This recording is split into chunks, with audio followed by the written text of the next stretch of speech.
네, 342페이지 7절 징계해고의 정당성 여부 한번 보시겠습니다. 판례를 통해서 징계하는 게 과연 정당이 있느냐 그걸 다퉈보는 건데요. 판례 교재랑 함께 보시면서 같이 읽으시면 좀 더 나을 것 같습니다. 사실은 실무에 가시면 판례를 머릿속에 좀 많이 갖고 가셔야 돼요. 개념만 가지고는 현실에서는 적용하기 어렵습니다. S카드사 지점장이 반복적으로 성희롱을 했대요. 뭐 이런 말을 했어요. 오빠 집 비어 있어 뭐 이런 것들. 그리고 수명의 여직원들을 끌어안는데 불쾌감을 주었대요. 어, 그 법은 관리자로서 직원에 대한 애정 표시이다. 뭐 그랬는데 어, 징계권 남용이라고까지 이야기를 했어요. 그렇지만 대법원은 여직원 8명 14회에 걸쳐 반복적으로 성희롱을 했다. 그래서 징계 해고는 정당하다라고 판례가 내렸습니다. 교조에 있는 S카드사 지점장 반복적 성희롱. 어, 그것과 다르게 대법에서 성희롱이라고 판결을 했습니다. 그 다음 항공사 남자 직원 다수의 여직원을 대상으로 성희롱을 하고 신체 접촉을 했대요. 팀장으로 2000년부터 2010년까지 올해도 그랬네요. 9차례 더 있었겠네요. 이 정도면 음담 패설, 성적인 이야기, 접촉을 시도했습니다. 그리고 요 사안에서는 육체적, 언어적, 시각적 행위 모두 포함하기 때문에 당사자와의 관계, 이 남자 직원이 다수의 여직원을 상대로 했어요. 네, 이거 명시적, 추상적 반응 등을 고려해서 어떻게 했을까요? 판결 내용 보도록 하겠습니다. 성희롱으로 판결을 했겠죠. 일단 M 방송국 차장이 여자 후배요, 여기죠. 우리 선후배, 남녀 사이에 선후배가 되면 이거 참 거부하기 힘들어요. 예. 허리를 껴안고, 이건 좀 과했네요. 다리도 만졌대요. 이렇게 되면 이 원고가 행위를 아주 구체적으로 기재하고 있고, 자신의 불이익을 감수하고 또 정신과 치료까지 받았대요.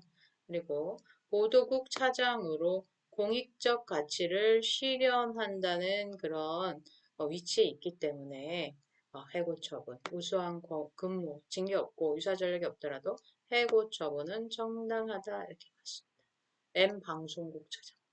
방송국이라는 게 오히려 이 사람의 어떤 해고의 기준이 되어버렸네요. 우리 여러분들 이거 많이 영상으로 보셨을 거예요. 극단 성추행 혐의. 이윤택 사건 이렇게 얘기도 하는데 어떻게 했어요? 이분이 이 징역 6년 나왔는데요. 징역 6년을 선고하고 80시간의 성폭력 치료의 미수 10년 동안의 취업 제한을 명했다. 어떻게 했어요? 뭐 성추행 호흡을 가르쳐 준다 이런 식으로 해서 그래서 이 예술계의 미투 되게 이슈가 되었었습니다.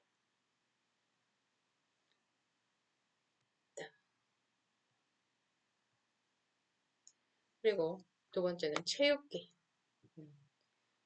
프로농구 감독이 지속적으로 성폭력했습니다. 그리고 체조협회, 리듬체조계에서도 성추행, 폭언, 여자 유도에서도 수년간 성폭행까지, 여자 배구에서도 점점점 되게 많다는 거죠. 코치가 선수촌에서. 왜요? 이 코치나 감독은 이 사람들이 아주 미래를 결정해 버려요.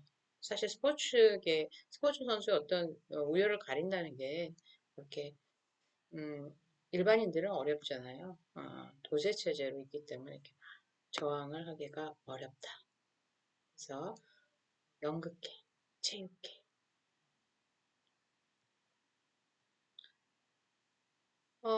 그러면 이 근로자들은 어떻게 노력을 해야 될까? 사업주만 노력해야 되는 게 아니고, 여기 보시면 첫 번째, 자신의 의사를 좀 분명히 표시를 해야 된다. 좀 분위기도 회사에서 이런 것들 문제 삼아줘야 되고, 음란한 사진, 뭐 이런 거 걸어놓으면 안 된다고 교육을 하는 거죠. 대책 마련 좋고. 그리고 남자분들은 음담패설, 자기네들끼리 평소에 농담하는 건데, 뭐, 이렇게 생각하시면 곤란하다는 거죠. 상대에 따라서 성적 수치심, 그리고 참기름 모욕감 느낄 수 있어요. 음란한 그림, 사진 안 된다는 거예요. 예전에 보면 그런 이런 달력들 많다가 요즘 없어졌어요. 외모에 대해서 평가하면 안 된다는 거예요. 불필요한 신체 접촉도 안 됩니다. 그리고 상대방 거부이사하면 멈춰야 돼요. 지위를 이용해서 술을 따라라 옆에 앉아라 안 된다는 겁니다. 예, 방지 프로그램, 적극 참여 뭐 이런 얘기들이 있습니다. 그래서 성희롱은 사업주만 방지하면 되는 게 아니에요. 가해자, 피해자 다 노력이 필요하다는 것. 이게 범죄라는 것 인식이 필요한 거죠. 성희롱 직후 이 피해자, 피해 여성은 이제 말투도 다시 바꿔야 돼요. 그리고 공개적인 장소에서 이런 거 하지 말아달라고 어필하셔야 되고요. 피해상 좀 적어 놓으셔야 돼요. 네, 신속. 그리고 공식적 루트를 통하는 것이 좋다.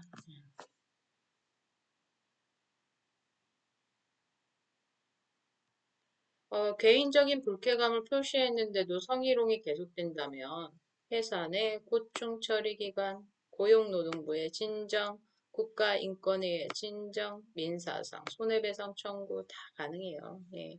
계속 근데 이게 어떤 습관이고 그러니까 힘의 불균형에서 직장 내 힘의 불균형에서 상황적으로 이루어지는 일이기 때문에 지속될 수밖에 없죠. 그럼 한 번은 이런 데 부딪히셔야 되는데 직장을 계속 다니면서 이런 소송을 한다는 게 쉽지 않습니다. 5절 여러분 교재 같이 보시면 좋을 것 같아요. 아까 그림으로 잠깐 보았지만 일단 주변 직원에게 좀 알려야 돼요. 예. 그리고 상급자에게 알려서 혼을 내주는 게 필요하다. 우리 범죄 이론의 강화라는 게 있어요. 그대로 내버려 두면 쟤는 괜찮은가 봐. 이렇게 해도 괜찮은가 봐. 묵시적으로 가만히 있으면 묵시적 승인으로 여기는 거예요. 나는 이 정도는 해도 돼라고 여기는 거죠. 그리고 사업주가 책임이 있기 때문에 고충 신고, 그다음에 노사 협의회에 가서 이야기를 하는 게 필요합니다. 직장 다니면서 상당히 어려운 일들이 그렇다고 해서 그냥 가만히 두면 어떻다? 이분은 죄의식을 느끼지 않는다. 고용노동 국가인권위에 진정하셔야 합니다. 그리고 민형사상의 소송도 제기가 가능해요. 강제추행죄, 기습추행 다 우리 공소했죠 앞에서 의율이 가능하니까 이게 어떻게 보면 처벌되겠어? 이런 의구심 버리시고 그리고 이런 성희롱에 대해서 업무, 고용, 보호관계, 감독을 하는 자가 위계, 속였어요. 술 먹으러 가자. 위력, 말 안 들으면 권력을 과시했어요. 그래서 추행하는 경우 10만 원 이하의 벌금 가능합니다. 민사상 손해배상 청구도 가능해요.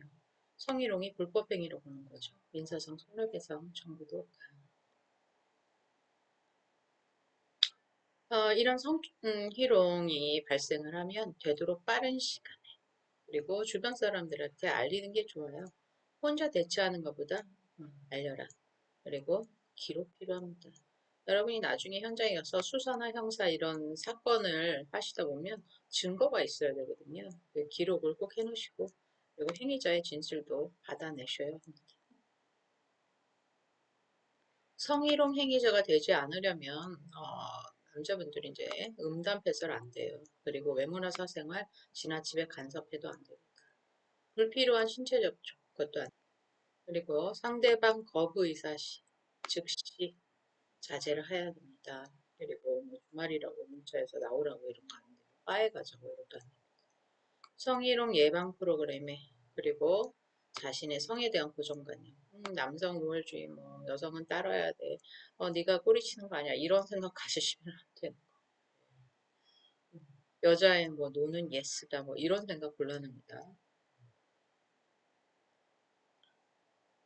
그리고 남자분들은 사과해야 돼요. 그리고 피해자 요구사항 이렇게 해주세요. 뭐 더 이상 음담패설 하지 말고 반드시 그 수정하셔야 돼요. 그리고 징계도 수용하셔야 돼요. 우리 이제 이런 성희롱이 발생을 하면 일단 상담 필요합니다. 그리고 신고 단계에서는 6하 원칙에 따라서 이 경찰관이 해야 되는데 그 사과 요구 그리고 부서 다른 곳으로 이거 요구하셔야 되고요. 처벌 그런 것들에 대해서 정확히 신고 접수 단계 파악을 했어서 사건 처리를 하셔. 그리고 이 근본적으로 여러분들 계속 공부하셨지만 이건 트라우마예요. 정신적인 상처라는 거죠. 그래서 상담도 별도의 공간에서 상담자가 상담을 하셔야 돼요. 그리고 상대방의 의사도 존중을 해야 돼요. 비밀 반드시 보존해야 돼요. 2차 피해 우려가 있거든요. 상담가는 되도록 여자인 것이 좋겠죠. 편안한 상태에서 상담받을 수 있도록. 조사. 이제 나중에 그러니까 공부가 다 끝나시면 수사, 성폭력, 성희롱 수사하는 서류를 작성하려고 합니다. 여러분이 이 코로나 때문에 이태원 또 집단 감염이 이루어졌잖아요. 그래서 과연 시험을 볼 수 있을지 의문이기 때문에 만약에 시험을 볼 수 없다면 발표와 나중에 성폭력 수사 서류를 제가 과제로 낼 거예요. 그걸 작성해서 과제물로 제출하는 거, 가피해자 진술주석 그것도 좀 생각을 하고 있습니다. 인터넷으로 받을 수밖에 없는 상황이 될 수도 있을 것 같아요. 요즘 졸업식과 입학식도 인터넷으로 하고 있다고 합니다. 해외에서는. 일단 조사, 자료를 다 받으셔야 돼요. 그리고 20일 이내에 신속하게 해주시는 게 필요하겠죠.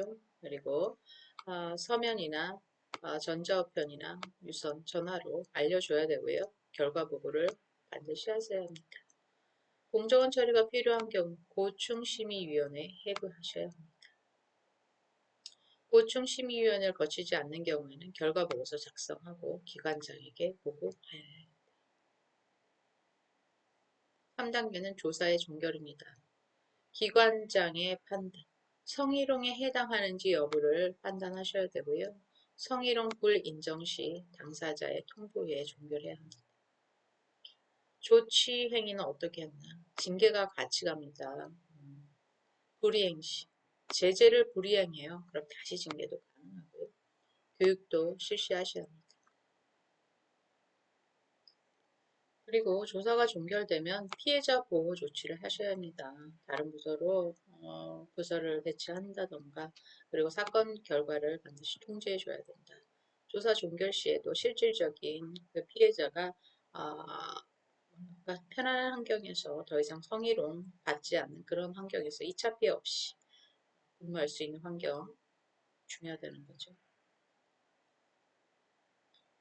어, 이건 정부의 그런 성희롱 예방 대책인데 교육도 실시해야 되고 방지 조치 여기 보시면 예방 지침이랄지 상담이랄지 상담원이랄지 전문 교육도 하셔야 됩니다. 실적도 제출하게 되어 있다. 네, 그래서 성희롱 예방에 대해서 정부에서도 많은 신경을 쓰고 있다는 것. 단순히 뭐 처벌을 하고 민형사상의 손해배상을 청구하는 것 외에도 해당 공무원 관청에서 많이 신경을 쓰고 있습니다. 여기 보시면 그 처벌, 징계의 강도인데요. 대부분 넘어갔네요. 하면, 해임까지도 가능한 게 성 관련 범죄입니다. 피의사실이 약하고 경과실인 경우에는 정직, 감봉도 가능하다는 거 알고 계시면 됩니다. 특히 교육 공무원에 대해서는 징계가 강화되고 있습니다. 모든 성폭력 최소 해임입니다. 그래서 여러분 나중에 그럴 리는 없겠지만 이런 엠번방처럼 자기가 호기심에 가입했다. 뭐 성추행처럼 그냥 뭐라 그럴까 실수로 내지는 자기도 모르는 사이 이런 경우 있으니까 하면 해임 가능하다는 거 알고 계시고 성범죄에 연루되는 걸 상당히 경계하셔야 돼요.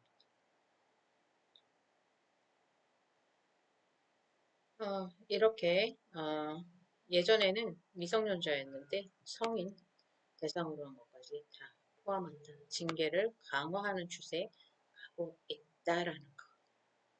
계셔야 돼요. 네, 여기까지 해서 오늘의 강의는 마치도록 하겠습니다. 우리 이제 벌써 9장이에요. 교재 자체, 교재 하나는 이제 끝나가고 있고요. 끝난 것 같고, 다음에는 이제 가정폭력이나 각국의 여자경찰제도, 성차별 이런 내용에 대해서 공부하도록 하겠습니다. 제가 PPT를 올릴 거고요. 그 PPT를 보시면서 또 물론 이렇게 영상도 있으니까 영상 같이 보시면서 공부하시면 될 것 같고 그리고 마지막 단계에서는 수사에 대해서 수사 양식을 LMS를 통해서 올리도록 하겠습니다. 그러면 그 수사 양식에 작성하는 법을 제가 PPT로도 같이 올릴 거고요. 그래서 설명을 하면서 양식을 과제물로 할지, 그거는 객관식 시험을 못 볼 때 대응책으로 좀 염두에 두시기 바랍니다.